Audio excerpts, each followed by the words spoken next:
હવે વાત કરીએ રાજકોટની તો લાખોની ચાંદીની ચોરીનો ભેદ ઉકેલાયો। ક્રાઇમ બ્રાન્ચે 2 આરોપીઓની ધરપકડ કરી।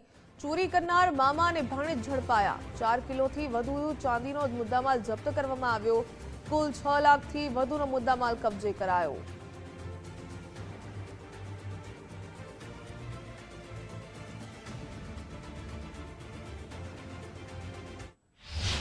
एक नौकर चोरीનો બનાવ બનેલ હતો જેમાં ચાંદીના ઇમિટેશનના એક વ્યાપારી છે બ્રજેશભાઈ ગજેરા એમના ત્યાં ઇમિટેશનના ઘરેણા બનાવવાનું કામ ચાલતું હતું। એ અલગ અલગ કારીગરો પાસેથી ઘરેણા બનાવવાનું કામ કરાવતા હતા।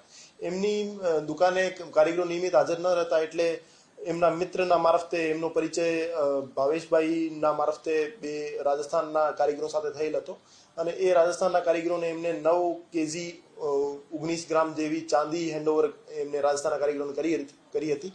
પણ એ જ દિવસે રાજસ્થાનના જે બે કારીગરો હતા એ ચાંદીની ચોરી કરીને પોતાના વતનમાં નાહી ગયા હતા। તો રાજકોટ પોલીસ કમિશનર શ્રી બ્રિજેશ કુમાર જાસર અને એડિશનલ પોલીસ કમિશનર શ્રી ચૈતન્ય મંડલિક સર દ્વારા ક્રાઇમ બ્રાન્ચની ટીમોને એક્ટિવેટ કરવામાં આવેલ હતી। તો ક્રાઇમ બ્રાન્ચ દ્વારા 2 આરોપી ભૈરવસિંહ ચૌહાણ અને શંકરસિંહ નામના 2 આરોપીઓ જે કે રાજસ્થાનના રાજસમંદ ડિસ્ટ્રિક્ટના રહેવાસી છે બંનેને 4 કિલો 900 ગ્રામ ચાંદી અને 1 લાખ જેવી રોકડ રકમ સાથે અરેસ્ટ કરવામાં આવેલ છે।